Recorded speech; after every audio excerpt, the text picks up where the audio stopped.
Hi everyone, I'm Zach Rubin and I'm here today with James Clear, who will be presenting our webinar on using habits to get better every day. Thanks so much for being with us today, James. There will be time for questions at the end of the presentation, so if you have anything you'd like to ask James, please click the Ask a Question link in the resources section of the page.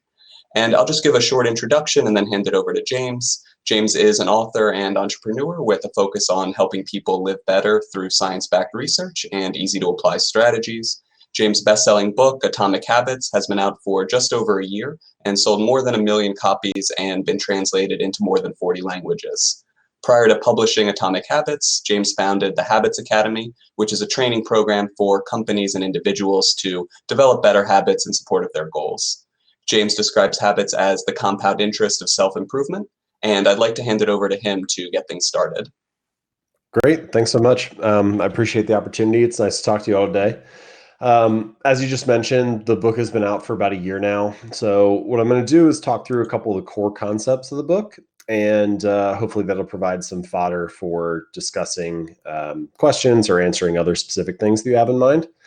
So I'd like to start by telling you a brief story about the British cycling team. And this is the story that I kick off the book with. And essentially, for many years, 100 years or more, the British cycling team had very mediocre performance. And they had never won a Tour de France, which was the premier race in cycling. They had won a single gold medal since 1908, and this was around 2003, 2004, so it had been almost 100 years. And around that time, they wanted to change this pattern. And so they brought in a new coach by the name of Dave Brailsford. And Brailsford had one concept that made him a little bit different than the coaches who came before. And that concept is what he referred to as the aggregation of marginal gains. And so the way that he described this was the 1% improvement in nearly everything that we do. And so they started by trying to make little 1% improvements in a bunch of areas that you would expect a cycling team to focus on. Like they put slightly lighter tires on the bike. They designed a more ergonomic seat. They had each rider wear this little biofeedback sensor so they could see how the individual would respond to the training and adjust the programming appropriately to each person. They also rented out a wind tunnel. They have like indoor racing suits and outdoor racing suits. And so they tested all the different fabrics in that tunnel. And they found out that the indoor suits were lighter and more aerodynamic. And so they asked all of their riders, indoor and outdoor, to wear the indoor suits. But, cycling is competitive, and there were a lot of companies and organizations and teams doing things like this. And so then Brailsford said we should focus on making some of these changes that you wouldn't expect a cycling team to do. So they hired a surgeon to come in and teach the riders how to wash their hands to reduce the risk of catching a cold or getting the flu. They split tested different types of massage gels to see which one led to the best form of muscle recovery. And then they used those after training. They even had each rider test different types of pillows and figure out which pillow led to the best night's sleep for them. And then they brought those pillows on the road with them to hotels, to different events or the Tour de France or whatever. And so Brailsford said, all right, if we can actually do this, if we can execute on all these little 1% changes related to cycling, then I think we can win a Tour de France within 5 years. He ended up being wrong. They won the Tour de France in 3 years, and then they repeated again the 4th year with a different rider. And then after a 1-year break, they won 3 more in a row. So they won 5 out of the next 6 years after having never won for over 100. And this idea that small changes are not just like nice to have, they're not just a cherry on top of your performance or a little bonus, but actually can be the pathway to unlocking elite levels of success. I think that is a little bit counterintuitive and also central to why I believe small habits matter so much. Because if you can make a small improvement, if you can carve out a little advantage, if you can get 1% better every day, then turning that into a habit allows those gains to compound. It allows them to layer on top of each other and multiply. And so the process of building slightly better habits can actually lead to surprising amounts of success. And that, I think, is the story and the concept that the British cycling team that I'm ultimately trying to get to and share with you. So excellence then is really not about radical change. It's really about accruing small improvements over time. And if you can accept that idea, then I think we're in a great starting place for understanding why habits are so important. And then we can start to discuss what that looks like and how it works. So I like to visualize this in a variety of different ways. So this is one way to visualize it. So what this graph is showing you, kind of the power of making a small improvement each day. What it's saying is that if you get 1% better each day for 365 days, so for a full year, 1.01 to the 365th power, you end up 37 times better by the time you're done. You get 1% worse and you drive yourself almost all the way down to zero. And the key here, this graph, what this is showing is really like compound interest, the same way that money is kind of, that you have that compound interest curve, that hockey stick curve. But habits, your daily life, it's not exactly like compound interest, but man, it feels like that a lot of the time. If you look at the beginning of that curve, if you're at day 1 or day 5 or day 10, the difference between a choice that's 1% better or 1% worse on the first day is like basically nothing. And this is exactly what it's like when it comes to building habits. You go to the gym and work out. After any individual workout, your body looks the same, like you look the same in the mirror. The scale hasn't really changed. It's only 2 or 5 or 10 years later that if you stick with that habit, you turn out to have like a very significant change. Um, and so for that reason, it's often very easy to dismiss a choice that's 1% worse or to feel like a choice that's 1% better is insignificant on any given day. And so we really need to embrace this idea that those habits compound and that it's that long term that you're building up is really crucial. And so for all of those reasons, I like to refer to habits as the compound interest of self-improvement. So the same way that money multiplies through compound interest, the effects of your habits multiply as you repeat them across time. And really, if you have good habits, then time becomes your ally. You just need time to work for you. If you have bad habits, though, time becomes your enemy. And every day that clicks by, you're a little bit further behind the 8 ball. You dig the hole a little bit deeper. So this idea that habits are the compound interests of self-improvement and that making a 1% improvement each day is really crucial and can be very valuable. That's sort of central to the concept and the idea, the approach of atomic habits. Now, if you buy that, if you think, all right, 1% changes matter, but if they matter so much, then like, why don't we make them more often? This is kind of the natural next question. Why do people struggle making these small changes?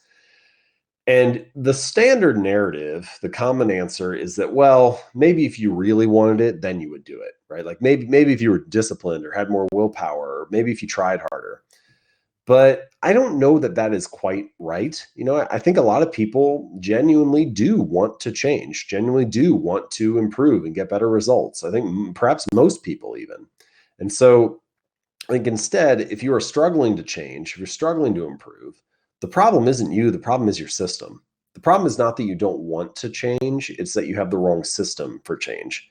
And in fact, I think we could even go a step further and say that you do not rise to the level of your goals, you fall to the level of your systems.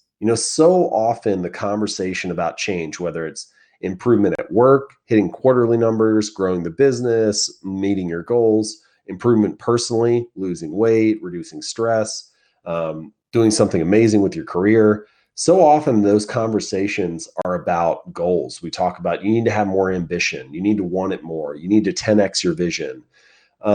But the truth is that having a goal is kind of the easy part. Like I'm not willing to say that goals are completely unnecessary. This is coming from someone myself who was very goal oriented for a long time. I would set goals for the weights I wanted to lift in the gym, the numbers I wanted to hit my business, the amount of subscribers I want to my blog, all kinds of stuff. But the truth is having the goal is quite simple. I can set a goal right now to sell 10 million books. It took me like 5 seconds. The goal is not the challenging part. And in fact, in many domains, the winners and the losers have the same goals. So, if you have 100 candidates apply for a job, presumably every candidate has the goal of getting the job, right? Or if you have a dozen teams competing in the Tour de France, to continue our cycling example, presumably every team has the goal of winning the race, right? So the goal may be necessary, but it is not sufficient for success. And the way that I would translate this, bring this back to habits, is that your goal, that's the desired outcome that you have. That's the future you want to achieve, the target you're shooting for.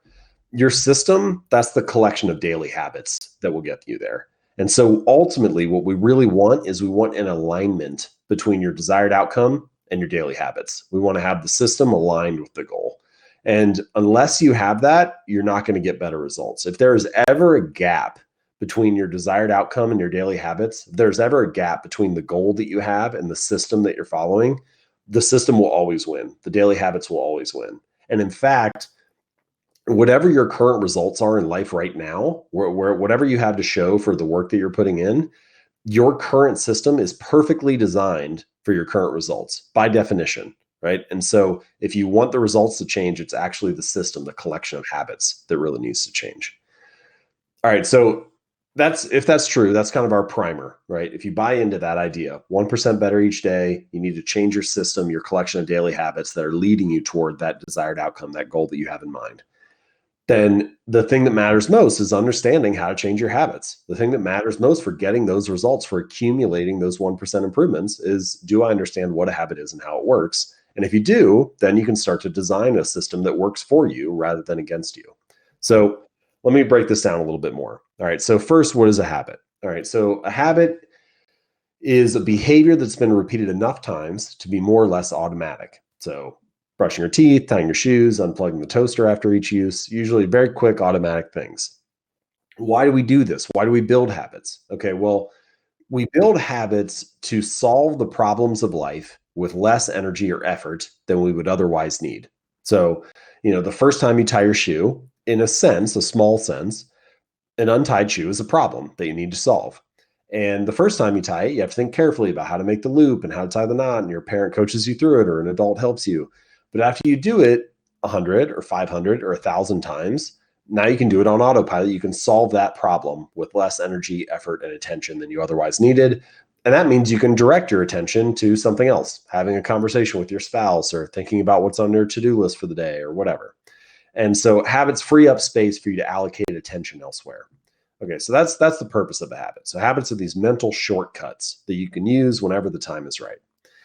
Now, within that, I like to divide a habit into 4 different stages. And I think if you understand these 4 stages, you not only understand how a habit works and like what it's comprised of, but you also have 4 different points that you can intervene to change your habits. So let's talk about each of these. All right, so the 4 stages are cue, craving, response, and reward. Cue, craving, response, and reward. First, there's the cue. The cue is a trigger that tells your brain to initiate a habit. So, for example, you walk into a kitchen, you see a plate of cookies. That's a visual cue that starts the habit of eating a cookie. Next, there's the craving. The craving is a prediction that you make about what to do next, about what that cue means. So, sometimes we talk about habits as having a craving, like you might say, yeah, I'm craving a donut, or I have a craving for a cigarette, or something like that. But I mean it more broadly than that. It's kind of this motivational force that is almost behind every action you take. There's always some motivation to take the next step. Um, Otherwise, you wouldn't do it. So, for example, cue, you walk into the kitchen, you see a plate of cookies on the counter. Craving, you predict that the cookies will be sweet, sugary, tasty, enjoyable. And it's actually that prediction that this is going to be beneficial or enjoyable to act upon that drives the response. You walk over and take a bite of the cookie. And then finally, there's the reward, which satisfies that craving you had. Oh, it is, in fact, sweet, sugary, tasty, enjoyable. Now, not every behavior in life is rewarding, right? Sometimes there is a consequence, or sometimes the behavior is just whatever, fairly neutral. It doesn't mean a whole lot. But if a behavior is not rewarding, it's unlikely to become a habit because you need that positive reward, that signal that says to your brain, hey, this was enjoyable. You should repeat this again when a similar situation arises. And it's really that reward that closes the feedback loop that gives you a positive signal. And so you can kind of imagine these 4 stages as progressing, not like linearly, but like in a circle, not in a line, but in a circle. They are a feedback loop that tightens over time the more that you repeat them. Okay, so those are the 4 stages. What I'd like to do now is give you a story or an example of each stage and how you can use it to change a habit. And the way that I think about this is that from these 4 stages, we can come up with what I call the 4 laws of behavior change. And so there's a law for each stage. So for the first stage, the first law of behavior change is you want to make it obvious. You want the cues of your good habits to be obvious, available, visible, easy to see. The more easier it is to see, the more likely it is to catch your attention and start the habit.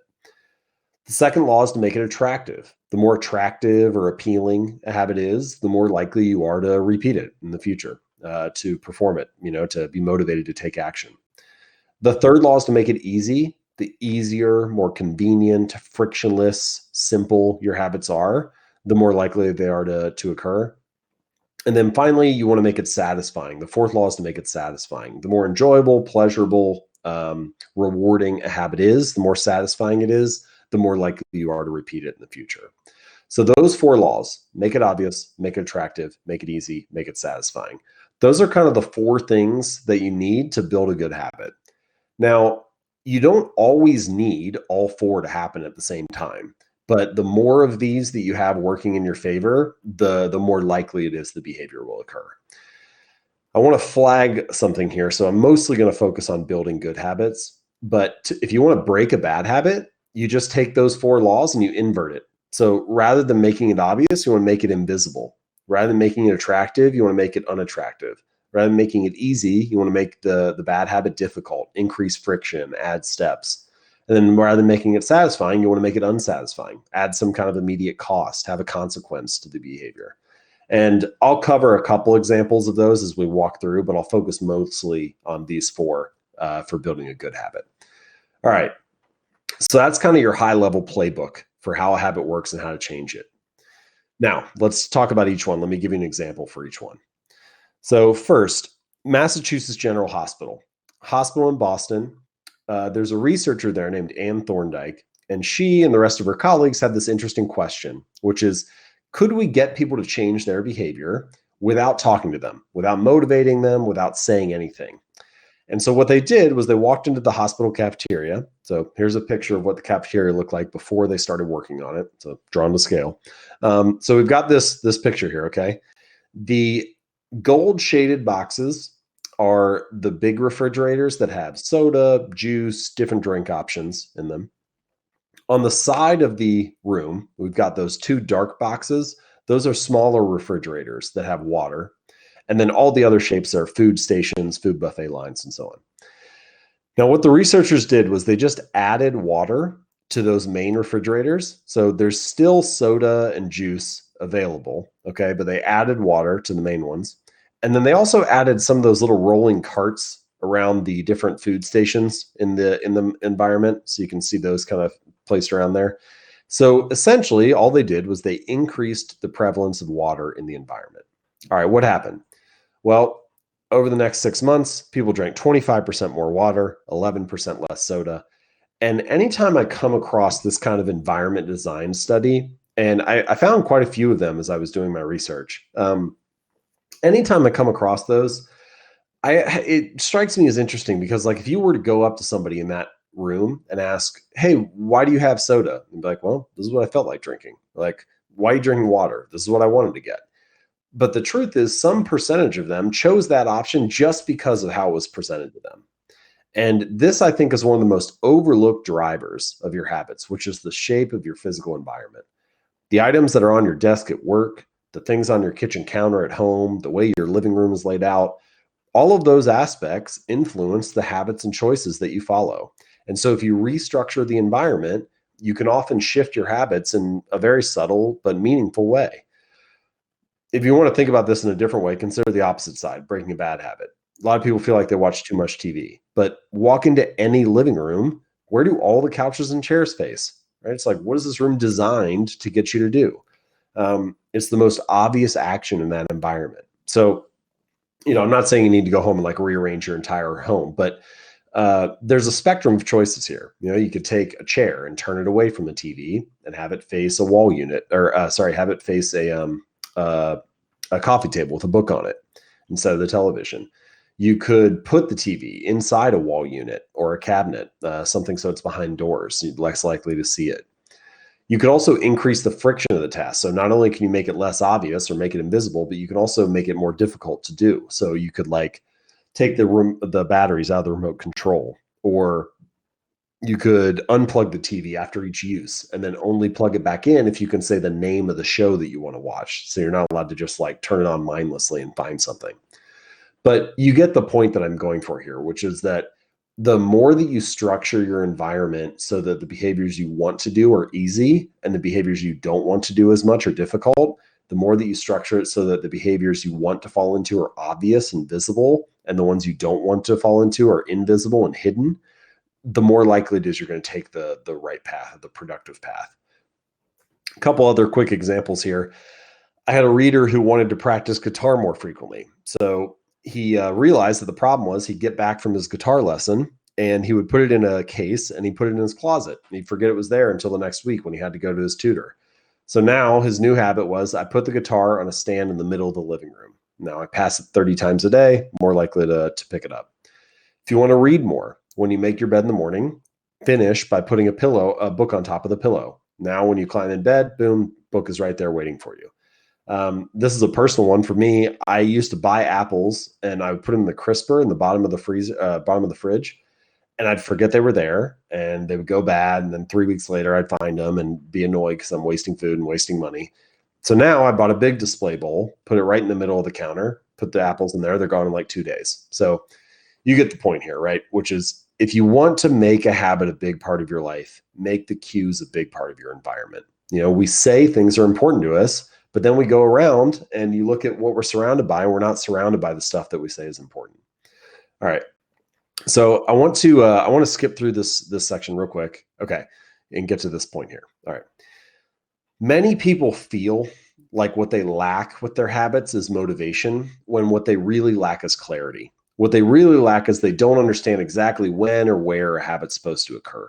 And so by restructuring your environment, by designing it so that the habit is obvious, and you can also, I have a variety of other strategies in this section of the book where I talk about like creating something that's called an implementation intention, where you write down your intention to implement the behavior at a specific time in a specific place on a specific day.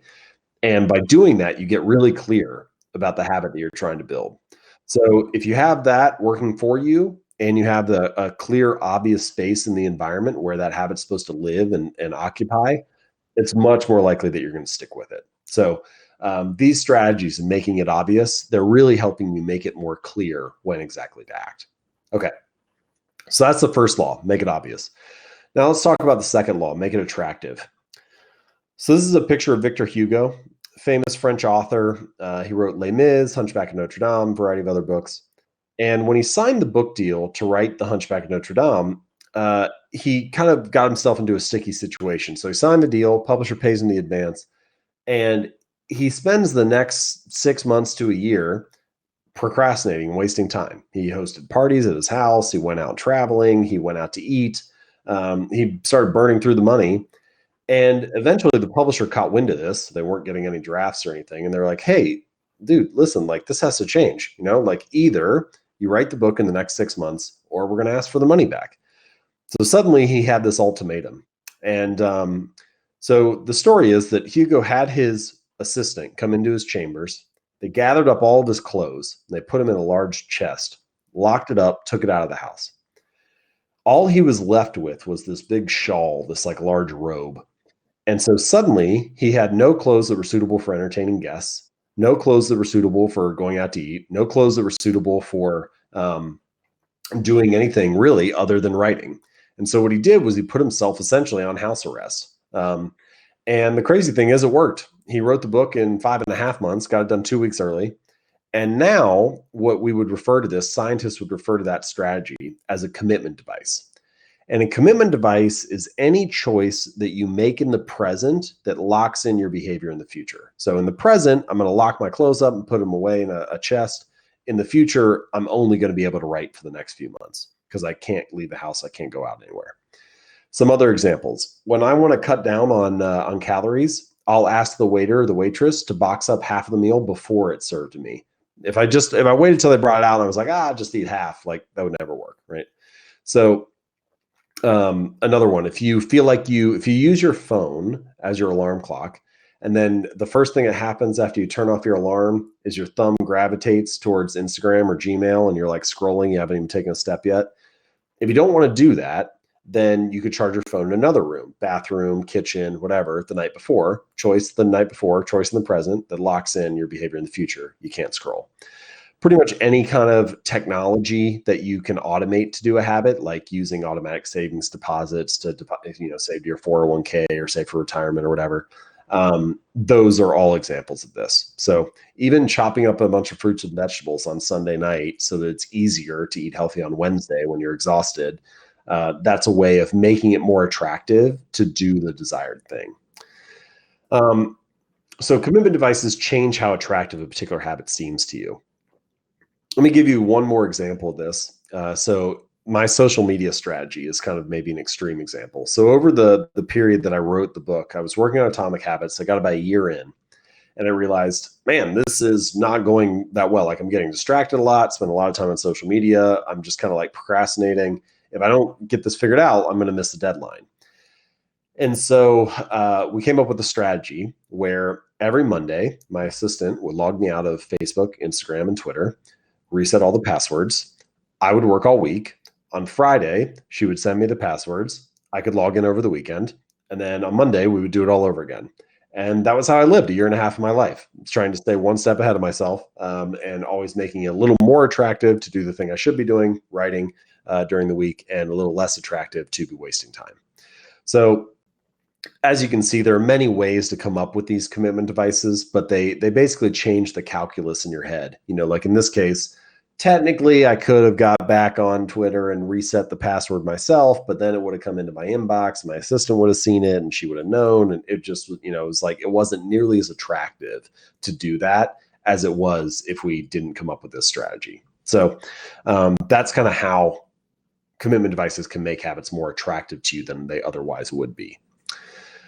I do want to earmark a point. I'm not going to have enough time to talk about it in the presentation. If you have questions about it, you want to talk about it more during Q&A, we can. But the point is that the social environment, we've talked a lot about physical environment so far. Social environment is also a crucial factor.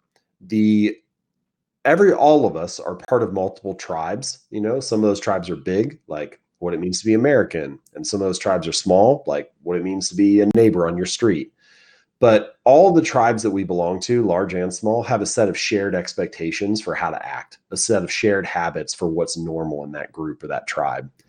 And so if you really want to get a habit to stick, if you really want it to remain attractive to you in the long run, then it helps to join a group where your desired behavior is the normal behavior. And that, I think, is the key takeaway for the social environment influencing your habits. Join a tribe where your desired behavior is the normal behavior. Because if you have to choose between having the habits that you want and going against the grain of the group, being like cast out or ostracized a little bit, or having habits that you kind of don't love, but you can still belong and fit in with the group, most people would choose to belong rather than to be lonely. The desire to belong often overpowers the desire to improve. And so it's really crucial that in the long run, you might be able to overpower it in the short run, maybe for a day or week or even a month. But man, in the long run, running against the grain of the expectations of people around you is just really hard to do.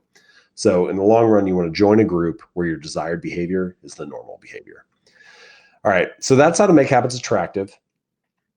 And whether we're talking about the physical environment or the social environment, the key point here is I've never seen someone consistently stick to a positive habit in a negative environment. You might be able to do it for a little bit, but in the long run, your willpower is overpowered by the shape and the people who occupy your space, your environment.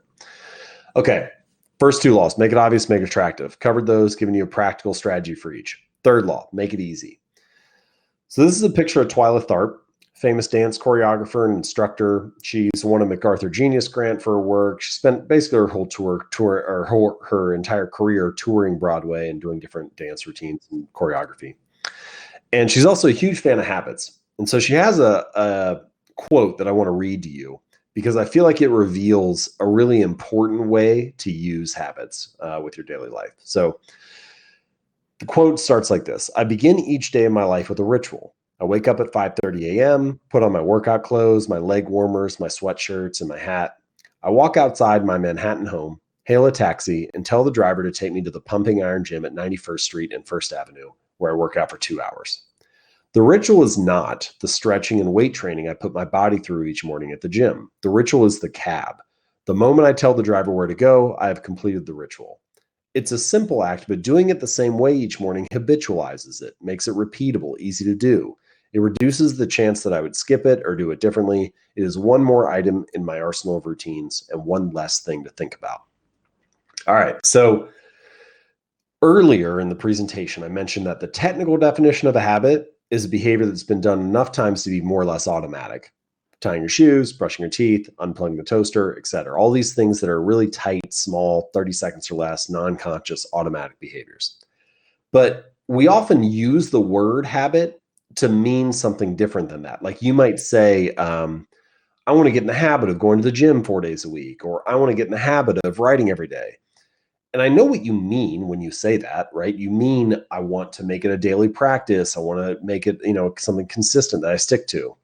But like writing, for example, well, writing is actually not really an automatic process. Like it's actually very thoughtful, very careful. Like you're exerting a lot of energy thinking about what word do I use here? Do I cut this sentence? Should I rearrange these paragraphs? Like it's a very effortful thing.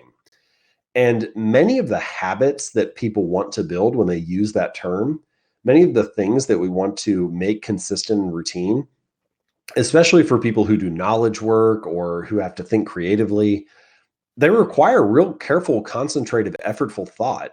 So those things that we want to make a habit, so to speak, are not going to be automatic and habitual.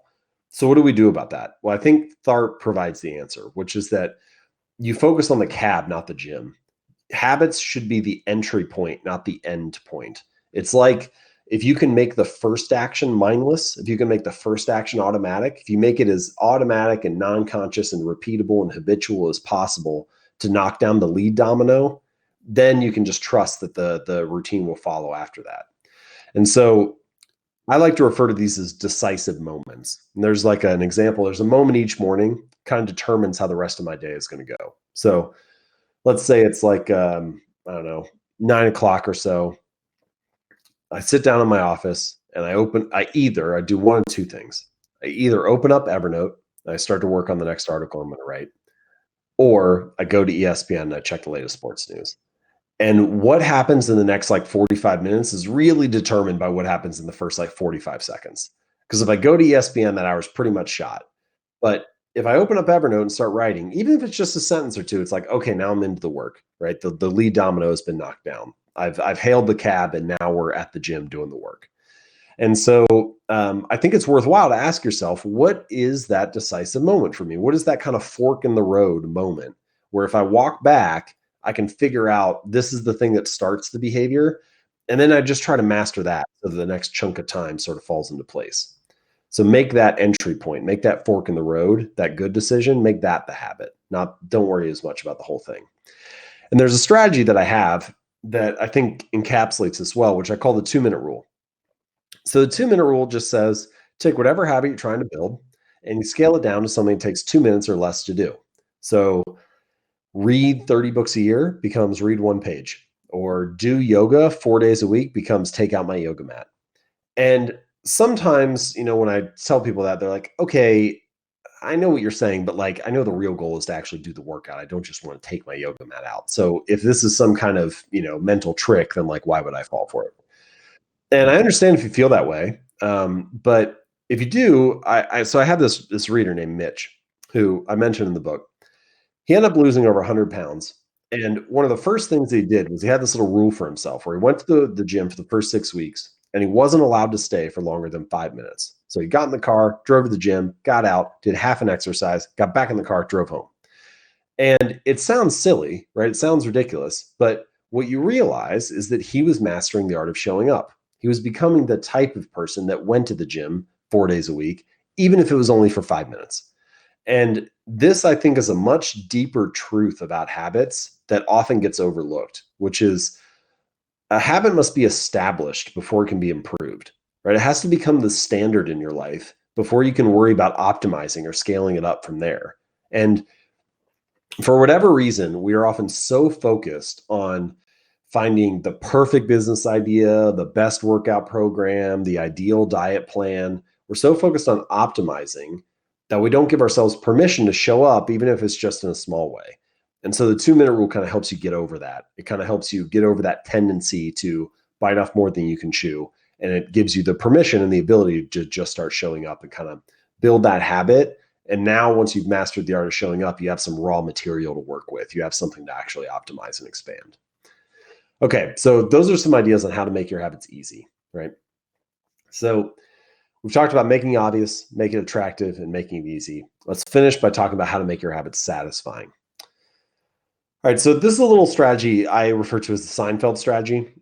Jerry Seinfeld, famous comedian, and during season 1 or season 2 of his show, he is not only doing the show, but he's also touring and doing stand-up comedy around the country in the kind of the off season or in between taping. And Seinfeld shows up to a comedy club one night, and there's this story that he goes backstage and he sees this guy named Brad Isaac, who is a young comic who is opening for him that evening. And as the story goes, Isaac catches Seinfeld backstage and he says, Mr. Seinfeld, big fan of your work. I wonder if you have any tips for becoming a better comic, for how to improve. And Seinfeld thinks for a second. He says, well, the secret to being a better comic is to write better jokes. And the secret to writing better jokes is to write every day. So something you could do is get a big wall calendar with each day of the year mapped out on it. And anytime you do your task of writing a joke for 5 minutes or 10 minutes, you put an X on that day. And at first, you might have a couple false starts, but at some point, you get a streak going 3, 4, 5, 6, 7, 8 days in a row. And at that point, your only goal becomes don't break the chain. It doesn't matter how good or how bad the work is, doesn't matter how you feel about it, just don't break the chain. And that idea can be applied to a lot of different habits. Like here's a picture of a habit tracker. So I put together these journals, a habit journal, and in the back of it, it has this template to track your habits. And the early on, when you're first building a habit, you kind of are faced with what I would call like a valley of death. And what I mean by that is, what is the reward for showing up and working out for a week or a month even? Not a whole lot. Your body looks the same in the mirror. Scale hasn't really changed. You don't really have, if anything, you're sore. What you need while you're waiting for those delayed rewards to accumulate, you need something in the moment that makes it satisfying. And putting a little X on a habit tracker, it's a small thing, but it's a signal of progress. It makes your progress a little bit easier to visualize, and it gives you some small reason to keep showing up. And so that's the benefit that a habit tracker can provide. Now, don't break the chain is a very powerful concept. I think you can apply it to a workout habit. I have a reader who's a video editor. Every time she does 30 minutes of video editing, she puts an X on the calendar. You can apply it to pretty much anything. But the truth is that at some point, every habit breaks, every streak breaks. And at that point, it becomes crucial. The number one important thing, I think, is to pair it with a second mantra. So yes, don't break the chain, but when the chain breaks, never miss twice. And so, okay, I have stuck to this diet for 6 days. And then on the 7th day, man, I screwed up and I binge ate a pizza. Well, I wish that hadn't happened, but never miss twice. So let me make sure the next meal is a healthy one. Or I had been great about meditating. I'd done it for 3.5 months in a row. And then finally, on day 97, I blew it and I missed. Well, that was a great streak, but let's go back to the start. Never miss twice. Let me make sure tomorrow I get in and I meditate, even if it's just for 1 minute. And I think most of us implicitly kind of know this, which is that it's almost never the first mistake that ruins you. It's like the spiral of repeated mistakes that follows. It's letting a mistake or letting a missed day turn into a new habit. That's the real problem. And so if you can cut that off at the source, then it becomes much more productive, and you can end up at the end of the year, those mistakes are just, a blip on the radar. They don't mean a whole lot, but that's only true if you never miss twice. Okay. So recap, 4 laws of behavior change. We got the cue, craving, response, and reward. And then we have the first law, make it obvious. Second law, make it attractive. Third law, make it easy. Fourth law, make it satisfying. And those 4 sort of give you a high level view of how to adjust the habit.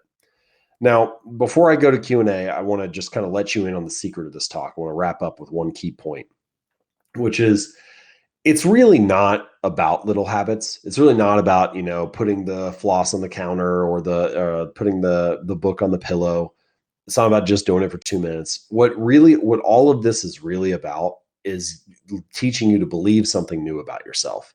We often talk about habits as being the pathway to external results. Oh, habits can help you lose weight or write that novel or reduce stress, make more money. And yeah, that's true. They can help you do all those things. And that's wonderful. But the real benefit that habits provide is that they can reshape your sense of self. They can reshape your self image. And this is a concept I refer to in the book as identity based habits. And so the idea here is that true behavior change is really identity change. It's like one thing to say, I'm the type of person who wants this. It's something very different to say, I'm the type of person who is this. Because once you start to identify as the person who does that consistently, you're not even really pursuing behavior change anymore. You're just acting in alignment with the type of person you already see yourself to be. And so this is why I think like the real goal is not to read a book. The goal is to become a reader. The goal is not to run a marathon. The goal is to become a runner. The goal is not to write a book. The goal is to become a writer. The goal is not to do a silent meditation retreat. The goal is to become a meditator.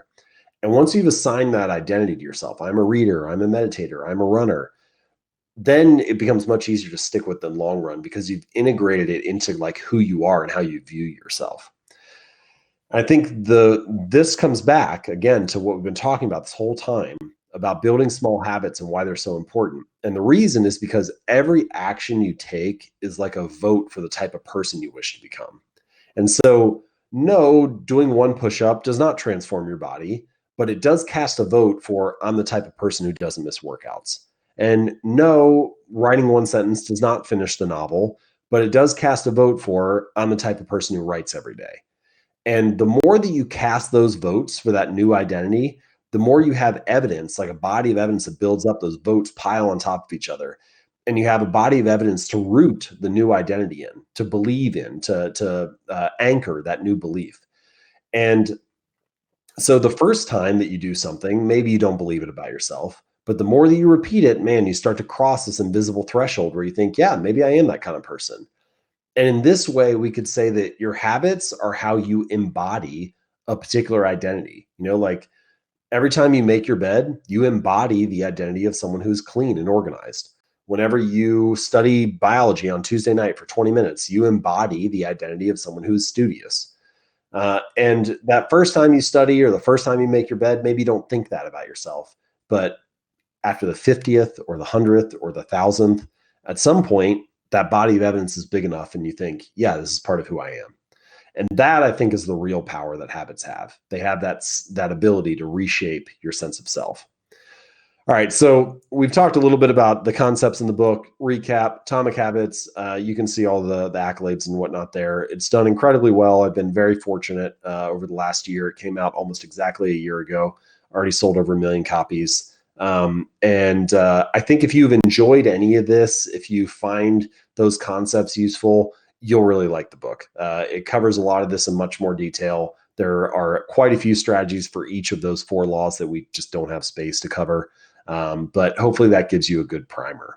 So with that said, I think I'd like to take a little bit of time now, open it up to Q&A, and start to answer any of the questions that you have or focus on what you think is most interesting. Great, James. Thanks so much. We've gotten several questions, and people can feel free to keep asking questions, and we'll get to as many as we can. Maybe the first question that I think is pretty interesting here. Someone is curious about they'd like to wake up earlier, and they're maybe having trouble thinking about how to do that because how would you make that obvious? It's something that or more attractive. It's literally the first thing you do. So how do you make that? How do you use some of these ideas to make that a habit? And have you had that question before, I suppose? Yeah, right. So great question. Okay, so there are kind of a couple things to think about here. First is this is one that I have struggled with myself. And so what I've been, for my particular use case, I have this rule where I don't cheat myself on sleep. So I usually get 8 to 9 hours, but I also have this other problem, which is I tend to get a second wind around 9 or 10 p.m. And I'm like, well, maybe I'll just check email for a second. And of course, it's never just a second. 9 p.m. turns into 11 or midnight or 1, and then you're going to bed late. And so because I don't cheat myself on sleep, well, now that means I'm waking up late. I'm waking up at 9 or something, and I prefer to get up earlier.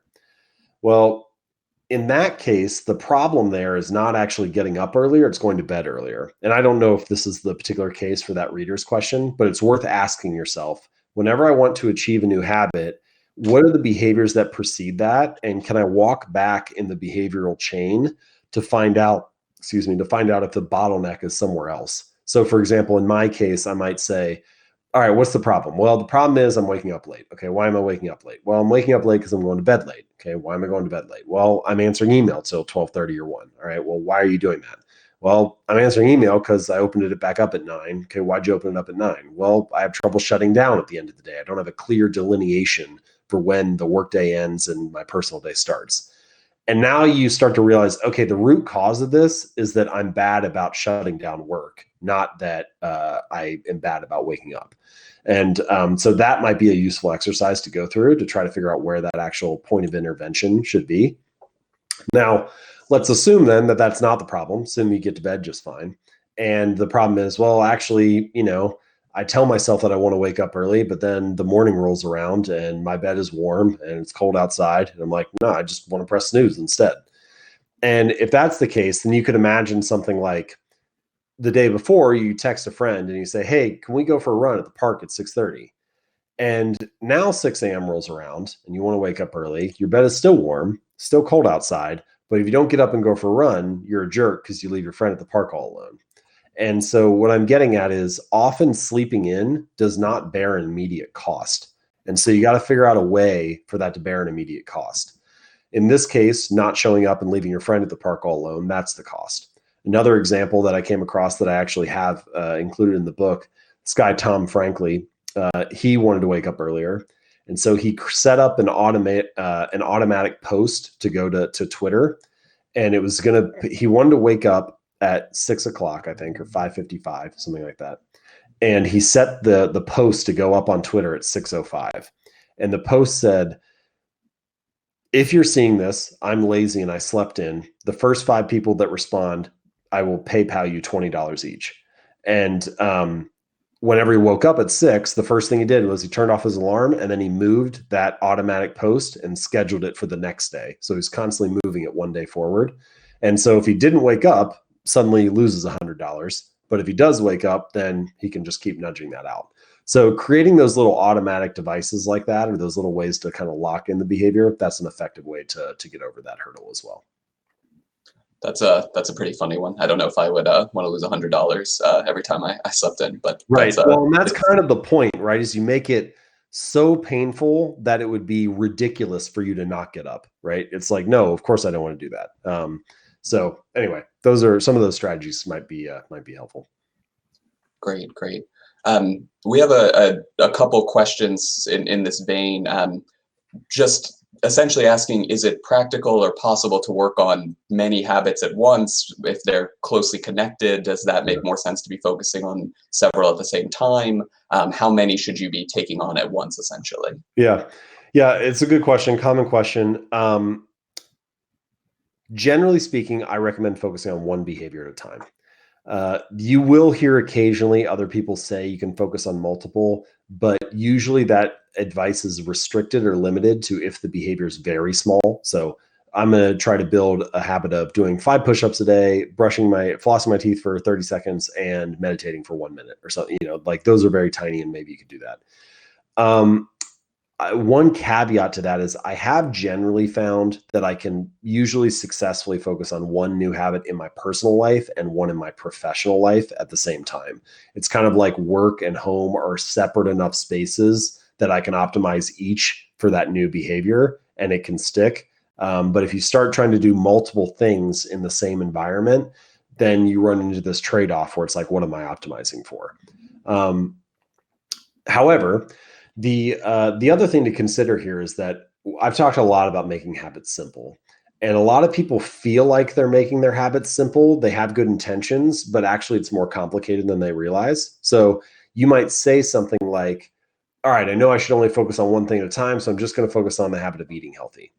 Well, actually, there are a lot of sub habits that are related to that. Like if right now you're eating a lot of meals out and you're not cooking very much, okay, well, now you need to build new meal planning habit. You need to build a new grocery shopping habit. You need to perhaps build new knife and cooking skills and like different prep habits. You may need to build new cleanup habits because right now you're eating most of your meals out, so you don't have to wash that many dishes. Like there's actually quite a few things that may need to change within that one behavior.